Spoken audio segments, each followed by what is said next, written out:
Я всех приветствую. Немного, ребят, продвинулся в декодировании JPEG изображений. В данном видео это видеоанонс будет о предстоящем проекте, который будет опубликован. В данном случае вы видите воспроизведение AVI, формат кадра JPEG, и воспроизводится звук из этого же AVI файла в формате MP3. Была проведена определенная работа по оптимизации библиотеки от Чана JPEG, которая декодирует. В частности, некоторые ассемблерные вставки я написал. Также я переписал функции своего драйвера дисплейного на ассемблере, персонально для этого проекта. Ну и оптимизировал саму чановскую библиотеку там в ряде моментов. Особенно в части быстрого вывода цвета в формате R5G6B5. Итак, если вы помните, у меня видео на канале, кто не был, посмотрите. Там есть тоже видео о воспроизведении AVI, и там всего лишь был, по-моему, 11 кадров.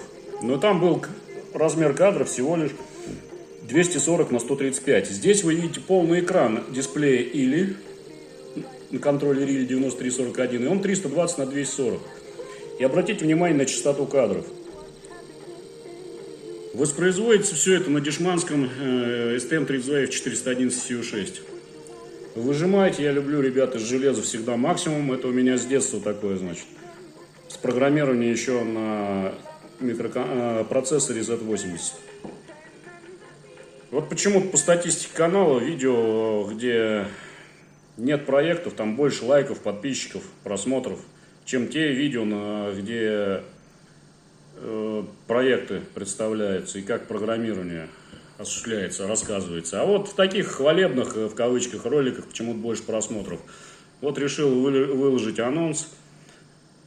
Если эта тематика вас интересует, программирование на ассемблере, оптимизация программ с ассемблерными вставками, то вы, пожалуйста, в комментариях напишите, мне будет приятно почитать ваше мнение в этой части. Я встречал в интернете много мнений о том, например, что программирование на ассемблере усложняет программу в части того, что ее сложнее модифицировать потом.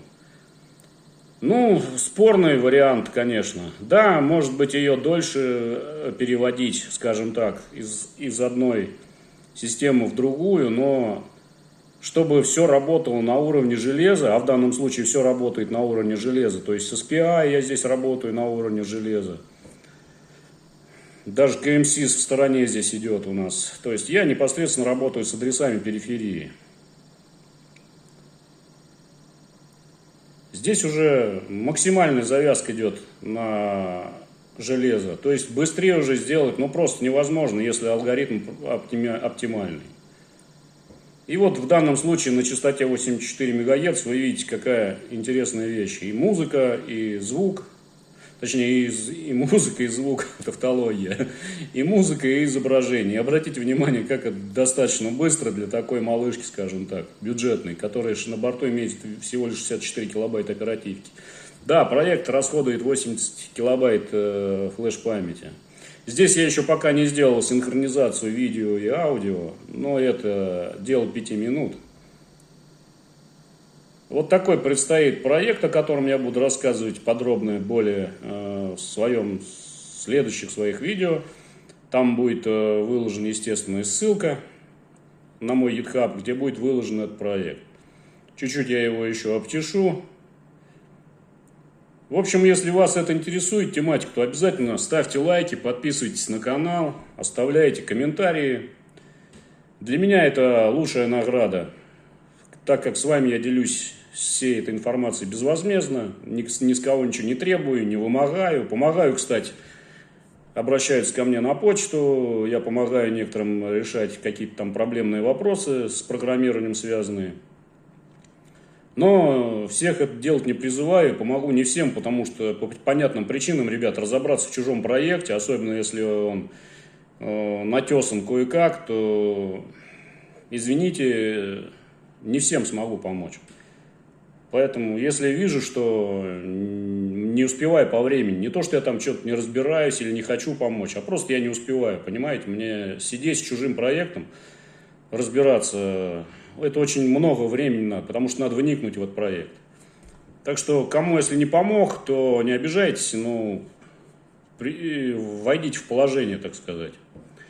Вот такой был видеоанонс. Ставьте лайки, ребят, подписывайтесь на канал. Всем огромного здоровья, удачи и всего самого наилучшего.